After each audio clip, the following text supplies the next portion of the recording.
सुबह ऑफिस, रात में घर की जिम्मेदारियां, सेविंग की जगह ईएमआई और सपने जो कभी पूरे नहीं होने वाले। 90% मिडिल क्लास परिवारों में आपको यही पैटर्न देखने को मिलेगा, क्योंकि मिडिल क्लास लोग हर समय दो बहुत बड़ी गलतियां करते हैं। पहली, कुछ भी नया काम करने से पहले बहुत सोचते हैं। घर बदलना हो, बच्चे का एडमिशन करवाना हो, कहीं नई इन्वेस्टमेंट करना हो, तो इतना ओवर थिंकिंग कर लेंगे कि वो काम 4 साल के लिए लटक जाएगा। और दूसरी सबसे बड़ी गलती जो करते हैं वो है पैसा खर्च करने के मामले में बिल्कुल नहीं सोचते। कमाओ, उड़ाओ और रिपीट करो। मिडिल क्लास लोगों की ये टेंडेंसी होती है। बचपन से हमें ये सिखाया जाता है कि अच्छा नौकरी ढूंढ लो, खूब सारा पैसा आएगा, लेकिन ये कोई नहीं बताता कि उस नौकरी तक पहुंचना कैसे है, और अगर पहुंच भी गए, पैसा आ भी गया, तो उसे मैनेज कैसे करें। और यही सबसे बड़ा रीजन है कि 95% मिडिल क्लास लोग पूरी जिंदगी पैसा कमाने के बावजूद भी फाइनेंशियली फ्री नहीं हो पाते। हमें हमेशा लगता है पूरी जिंदगी मेहनत करो, 60-65 साल तक काम करो, तभी जाके अपने बच्चों के लिए आगे वेल्थ सेव कर पाओगे। पूरी दुनिया में मशहूर ऑथर डेविड बाग कहते हैं कि आपको पूरी जिंदगी मेहनत करने की जरूरत नहीं है, बल्कि आपको सही डिसीजन और गाइडेंस लेकर जो आपको काम पसंद है वो करते करते भी आप ऑटोमेटिक मिलियनियर बन सकते हैं। ऑथर डेविड बाग कहते हैं, हर इंसान को अपनी लाइफ में यह जरूर सीखना चाहिए कि सोते सोते भी कुछ ना करते हुए भी पैसे कैसे कमाए जाए, और धीरे धीरे ही सही पर ऑटोमेटिक रिच बनते चले जाए। पर उसके लिए आपको सबसे पहले अपने आप से एक सवाल पूछना होगा, क्या आप अपने आप को पे करते हो? ज्यादातर मिडिल क्लास लोग सबसे बड़ी गलती ये करते हैं कि जैसे ही सैलरी मिले या कहीं से पैसा मिले, उससे पहले घर का किराया देते हैं, ईएमआई और बिल पे करते हैं, और इन सभी खर्चा करने के बाद जो पैसा बचता है उसे ले जाकर घर की अलमारियों में रख देते हैं, यह कहते हुए कि बाद में जरूरत पड़े तो इससे देख लेंगे। और ये पैसा कभी जरूरत में जाता ही नहीं है, उल्टा आलतू फालतू चीजों में खर्च हो जाता है। जबकि हमें सबसे पहले अपने आप के लिए इन्वेस्टमेंट करनी चाहिए और उसके बाद खर्चों की लंबी लिस्ट निकालनी चाहिए। ऑथर डेविड अपना पर्सनल एक्सपीरियंस शेयर करते हुए एक कपल का एग्जांपल देते हुए कहते हैं, जिनका नाम था जिम एंड सू। तो दोस्तों, जिम और सू के बारे में ऑथर क्या बताते हैं ये जानने से पहले आप मेरे बारे में तो जान लें। तो दोस्तों, मैं हूं आप सभी का दोस्त और इस चैनल का होस्ट। मैं आपके लिए पिछले काफी टाइम से बहुत सारी अच्छी फाइनेंशियल पे वीडियोस लेके आ रहा हूं, और आप सब उसे देख भी रहे हैं, पसंद भी कर रहे हैं। लेकिन दोस्तों, हमने एक पैटर्न देखा, जितने लोग हमारे चैनल की वीडियो देखते हैं वो वीडियो तो देख लेते हैं, लेकिन ना उस वीडियो को लाइक करते हैं, ना कमेंट करते हैं, और ना ही हमारे चैनल को सब्सक्राइब करते हैं। दोस्तों, मैं आप सभी को कहना चाहूंगा, एक वीडियो बनाने में बहुत मेहनत लगती है, तो वीडियो को कृपया लाइक कर दिया करिए ताकि मुझे मोटिवेशन मिले कि मैं आपके लिए और वीडियो लेके आऊं। एक बार कमेंट कर दिया करिए, आपके एक कमेंट से होगा कुछ नहीं, बस हमारा मोटिवेशन बढ़ जाएगा। हम आपके लिए और अच्छी रिसर्च करेंगे और अच्छे से वीडियो लेके आएंगे। तो दोस्तों, मैं आपको बस इतना ही कहूंगा कि अगर आपको हमारे चैनल की वीडियो पसंद आ रही है और आप वीडियो देख रहे हो तो चैनल को सब्सक्राइब भी कर लो। और अगर आप चाहो तो आप हमें कमेंट करके ये भी बता सकते हो कि हम किस टॉपिक में वीडियो लेके आए, ताकि हम पर्टिकुलर आपके लिए जो आपको जरूरत है उस टाइप का रिसर्च कर पाए और आपके लिए वीडियो लेकर आ पाए। तो चलिए दोस्तों, आप फटाफट वीडियो को लाइक कर दीजिए, अपने कम से कम 4 दोस्तों को शेयर कर दीजिए, वीडियो में अच्छा सा कमेंट कर दीजिए, और हाँ, हमारे चैनल को भी सब्सक्राइब कर लीजिए। और हम करते हैं वीडियो को स्टार्ट।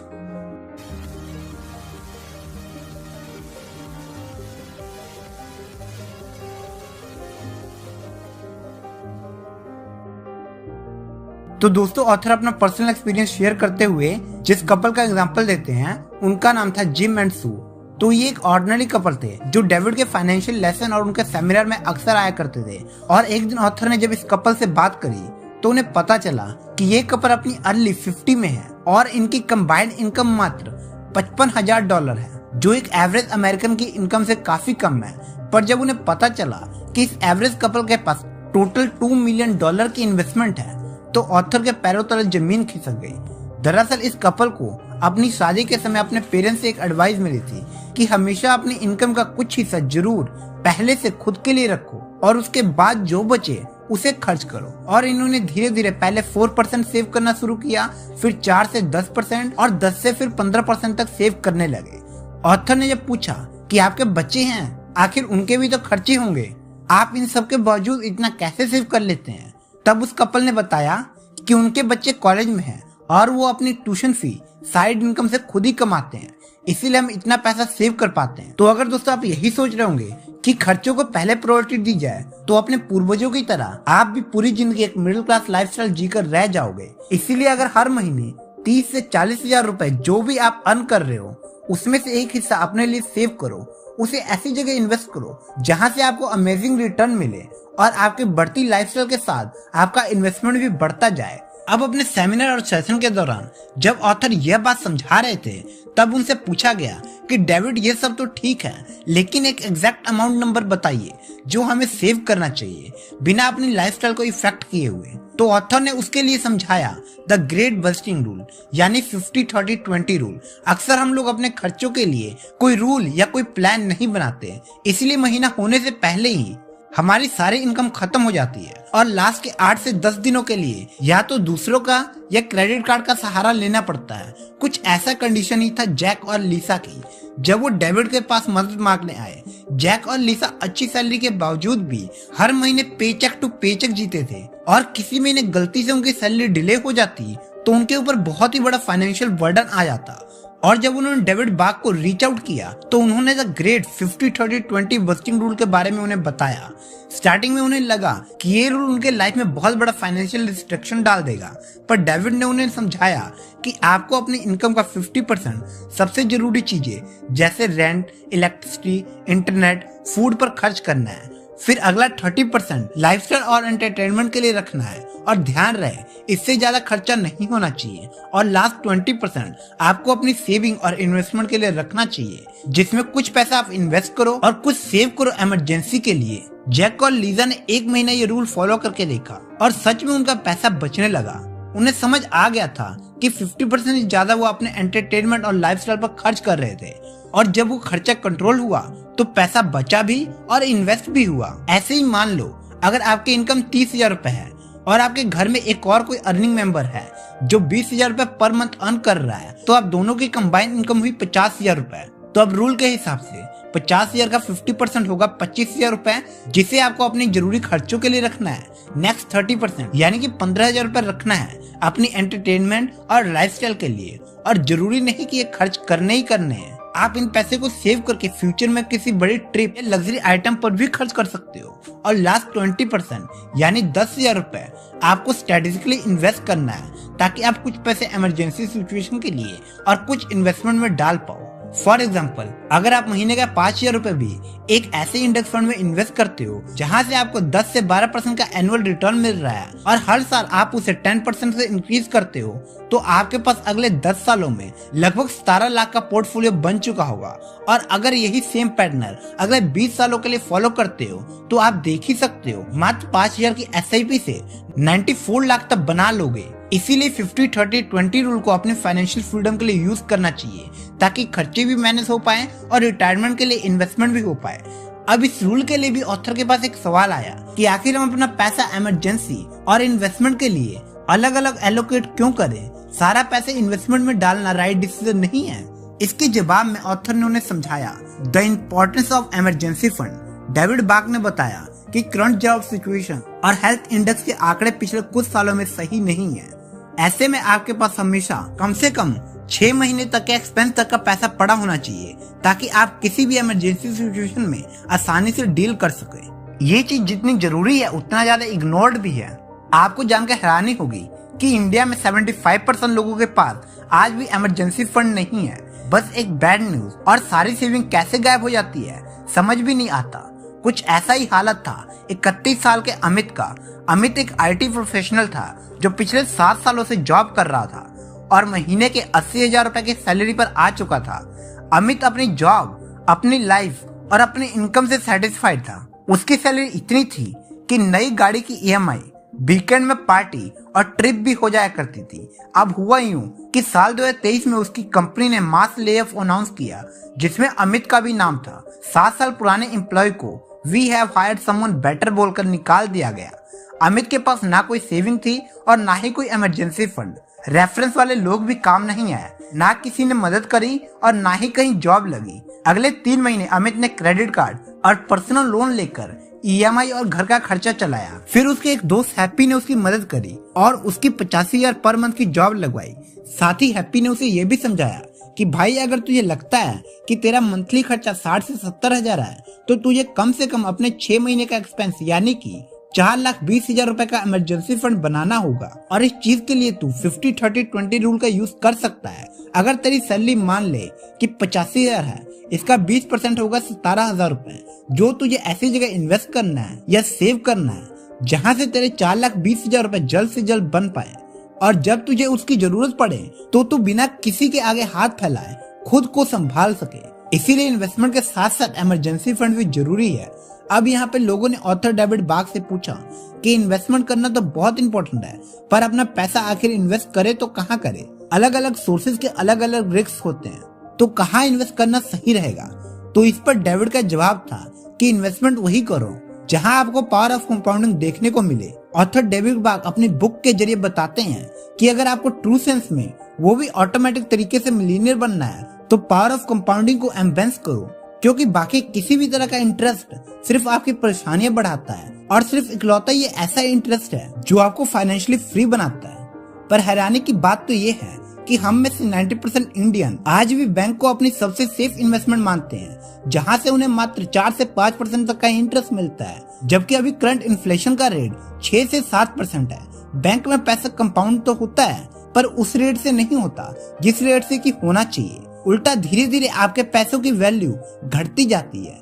इसीलिए अपना 20% आपको ऐसी जगह इन्वेस्ट करना है जहां आपको पैसा इन्फ्लेशन को मात देते हुए कंपाउंडिंग हो सके, जिसके लिए बेस्ट सोर्स है इंडेक्स फंड। अब मान लो आप अपने महीने की इनकम से 10,000 रुपए तक सेव करके एक इंडेक्स फंड में इन्वेस्ट करते हो, जहां आपको 12% का एनुअल रिटर्न मिल रहा है। अगर आप 10 सालों के लिए ये पैटर्न इन्वेस्ट करते हो तो आपके पास 23 लाख रुपए हो चुके होंगे।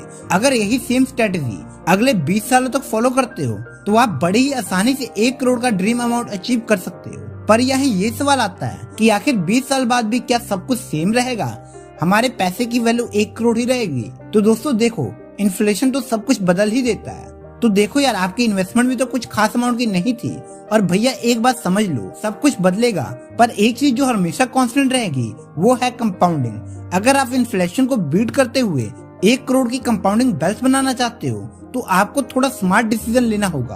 आप ईयरली अपना अमाउंट इंक्रीज कर सकते हो और 10,000 के बदले अगर आप 22,000 रुपए पर मंथ इन्वेस्ट करते हो तो आप यहाँ देख ही सकते हो, मात्र 20 सालों के अंदर आप 1 करोड़ का ड्रीम अमाउंट अचीव हो जाएगा, वो भी इन्फ्लेशन को एडजस्ट करने के बाद। ये बेनिफिट होता है आपको पावर ऑफ कंपाउंडिंग से। तो ध्यान से देखो, समझो और इन्वेस्ट करो। अब अगला सबसे इम्पोर्टेंट लेसन जो ऑथर डेविड बाग अपनी बुक द ऑटोमेटिक मिलीनियर में समझाते हैं वो है save small make it large, यानी द लाटो फैक्टर। आज की डेट में खर्चों की आदत हमें ऐसी हो गई है कि हमें लगता है कि यार 500 या 1000 रुपए बचाकर क्या ही कर लूंगा, कौन सा मैं 500 से 1000 रुपए बचाकर कल का अमीर बन जाऊंगा। ऐसा सोचने वालों को कभी ये समझ नहीं आता कि ये छोटे छोटे खर्चे आगे चलकर कितने बड़े और इम्पोर्टेंट बन जाते हैं। कुछ ऐसा ही हाल था जोई का। ऑथर डेविड बाग ने अपनी बुक द लाटो फैक्टर में जोई की कहानी बताते हुए ये समझाया है कि आई कांट अफोर्ड दिस के बदले how can I afford this पर ध्यान दो, तब जाके आप छोटी से छोटी इन्वेस्टमेंट करके भी काफी पैसा बना सकते हो। तो जोई रोज अपने ऑफिस से जाने से पहले हेलोनस कॉफी हाउस जाया करती थी और वहां पे लाटो कॉफी ऑर्डर करती थी। अब जब भी जोई उस कॉफी हाउस में जाती तब उसे वहां कई सारी पेंटिंग दिखाई देती थी जो बहुत ही सुंदर थी, और जोई को उनमें से एक पेंटिंग पसंद भी आई जिसका प्राइस था $1200। जोई आर्ट लवर तो थी ही, पर उसके पास इतने पैसे नहीं थे कि ये पेंटिंग वो आसानी से खरीद पाए। तो इतने में जोई के पास कैफे का ऑनर हेनरी आता है और उसे बताता है कि आप अपनी कॉफी के जितने पैसे सेव कर ये पेंटिंग आराम से अफोर्ड कर सकती हो। लेट्स से अगर तुम डेली का $5 लाटो कॉफी का सेव करके ऐसी जगह इन्वेस्ट करते हो जहां तुम्हें 10% का रिटर्न मिले, तो अगले साल तुम्हारे पास $1800 हो जाएगा, जिसमें ये पेंटिंग भी आसानी से आ जाएगी और कुछ पैसे बच भी जाएंगे। हम में से कई लोग दिन के 100 रुपए से लेकर 150 रुपए तक अननेसेसरी चीजों पे खर्च कर देते हैं और बिना ये जाने कि लॉन्ग टर्म में वो चीजें कितने पैसे बचा सकती हैं और उससे क्या क्या कर सकते हैं। फॉर एग्जाम्पल, आप में से बहुत से लोगों को सिगरेट पीना या बाहर जाकर चाइनीज फूड खरीदना बहुत पसंद होगा, जिसमें आप लगभग दिन का 100 रुपए तो खर्च कर ही देते होंगे। और इसे अगर महीने का देखा जाए तो ये महीने का होता है 3000 रुपए। अब जरा सोचो, 3000 रुपए अगर आप सेव करके कहीं इन्वेस्ट करते हो या फिर इसका कोई प्रोडक्टिव यूज करते हो, कोई लर्निंग सीखते हो, तो ये आपके फाइनेंशियल फ्यूचर के लिए कितना फायदेमंद साबित हो सकता था। तो अब आपको ये हिसाब तो समझ में आ गया होगा कि रिटायरमेंट के लिए ऑटोमेटिक रिच बनने के लिए आपको सेविंग और इन्वेस्टमेंट के मूल मंत्र को याद करना पड़ेगा और पूरी शिद्दत से इन्वेस्ट करना होगा। पर हमारा गोल सिर्फ रिच नहीं बल्कि मैड रिच बनना है, और यह पॉसिबल है सिर्फ होम ऑनरशिप से। जब ऑथर जिम उस कपल से बात कर रहे थे तब उन्हें पता चला कि उनके पास $4 लाख की सेविंग के अलावा 2 घर भी हैं, एक जिसमें वो खुद रहते हैं और दूसरा उन्होंने रेंट पर दे रखा है। और ऐसा क्यों, आइए इसे एक एग्जांपल से समझते हैं। तो मान लो सृजन जी ने एक अपार्टमेंट एक्वायर किया जिसको उन्होंने लोन पर लिया और उस लोन की पेमेंट के लिए मंथली इंस्टॉलमेंट फिक्स करा ली जिसको उन्होंने 10 से 15 साल के अंदर खत्म करने का सोचा। वहीं दूसरी तरफ फारूक साहब सेम सोसाइटी में एक अपार्टमेंट रेंट पर लिया जिसका रेंट था 20,000 रुपए। अब इससे होगा ये कि 10 साल बाद इंस्टॉलमेंट पे करने के बाद सृजन जी को घर की कंप्लीट ऑनरशिप मिल जाएगी और वो फ्यूचर में एक प्रॉपर्टी एक्वायर करके रेंट पर चला सकते हैं और अपने लिए 50 से 60,000 रुपए का ऑटोमेटिक इन्वेस्टमेंट सोर्स बना सकते हैं। वहीं दूसरी तरफ फारूक साहब 10 साल तक रेंट पे करने के बावजूद भी घर के ऑनर कभी नहीं बन पाएंगे और जिंदगी भर कभी ऑटोमेटिक एसेट बिल्ड नहीं कर सकते। इसलिए होम ओनरशिप आपके वेल्थी फ्यूचर और रेंटल के लिए बहुत जरूरी है। तो at last middle class trap से बचने के लिए एक ही तरीका है और वो है सुपरफास्ट स्पीड से ऑटोमेटिक मिलियनियर बनने की तरफ ध्यान दें। जिस तेजी से पैसे खर्च करने के लिए हाजिर रहते हैं उसी तेजी से बजट बनाएं, इन्वेस्टमेंट करें, राइट माइंडसेट के साथ राइट इन्वेस्टमेंट मेथड चूज करें जो आपको एक पैसिव रेगुलर इनकम सोर्स भी दे सके और पावर ऑफ कंपाउंडिंग का मैजिक भी। तो दोस्तों मुझे कमेंट में जरूर बताइएगा कि अगले 8-10 महीने में आप ऑटोमेटिक मिलियनियर बनने के लिए इनमें से कौन सा स्टेप लेने वाले हैं। और आप मुझे कमेंट करके ये भी बता सकते हैं कि आपको वीडियो कैसी लगी। तो आज की वीडियो यहीं तक थी। आई होप आपको वीडियो पसंद आई होगी। अगर आपको वीडियो पसंद आई है तो वीडियो को लाइक कर दीजिए और इसे कम से कम अपने 4 दोस्तों का शेयर कर दीजिए ताकि उन तक भी वीडियो पहुंच सके और वो भी इस वीडियो से मैक्सिमम बेनिफिट उठा सके। तो चलिए दोस्तों, जाइए आप अर्निंग करिए, अपने राइट माइंडसेट के साथ इन्वेस्टमेंट करिए, अपने लिए ऑटोमेटिक मिलियनियर सोर्स बनाइए। हम मिलते हैं आपसे अगली वीडियो में, तब तक के लिए जय हिंद दोस्तों।